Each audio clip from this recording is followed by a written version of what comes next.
एक बार एक छोटी सी बच्ची हाथ में मिट्टी की गुल्लक लेकर के भागती हुई एक दवाइयों की दुकान पर गई। वो काफी देर तक वहां पर खड़ी रही, लेकिन दुकानदार का ध्यान उसकी तरफ नहीं गया क्योंकि और भी बहुत सारे लोग खड़े हुए थे। उसने दुकानदार को कई बार बुलाया, लेकिन वहां पर भीड़ इतनी थी कि दुकानदार का ध्यान उसकी तरफ गया ही नहीं। और फिर उस बच्ची को थोड़ा सा गुस्सा आया तो उसने अपनी मिट्टी की गुल्लक लेकर के वहीं काउंटर पर जोर से रख दी, जिसके बाद में जो दुकानदार था और जितने भी लोग खड़े थे वो सब उस बच्ची की तरफ देखने लग गए। और फिर उस दुकानदार ने उस बच्ची से पूछा, बेटे आपको क्या चाहिए? तो वो बड़े ही भोलेपन से बोली कि मुझे एक चमत्कार चाहिए।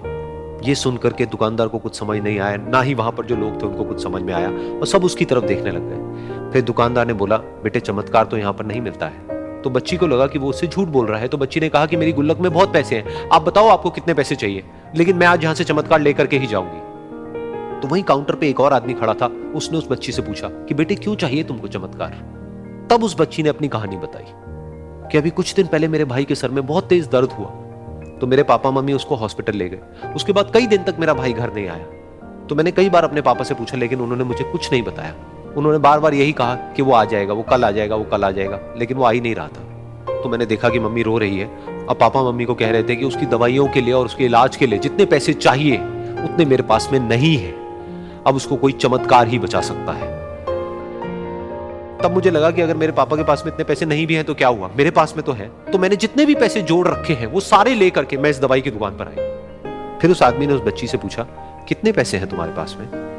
ये सुनते ही उस बच्ची ने अपनी गुल्लक उठाई, जमीन पर फेंकी और तोड़ दी और पैसे गिनने लग गई।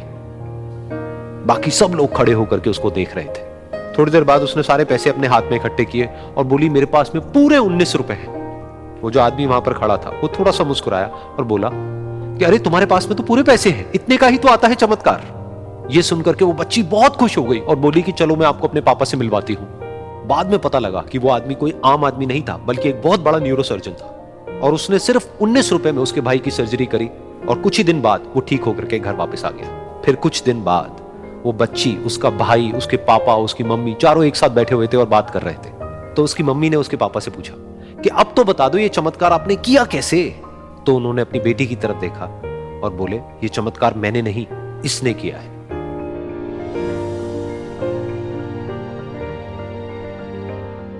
तो यहां पर एक बहुत बड़ी बात है जो हम उस छोटी सी बच्ची से सीख सकते हैं कि जिंदगी में कभी कभी ऐसा होता है कि हमको कोई रास्ता नजर नहीं आ रहा होता है और हम लोग हिम्मत हार जाते हैं। तब हमारे अंदर एक बच्चा होता है जो कोशिश करने से कभी भी पीछे नहीं हटता है।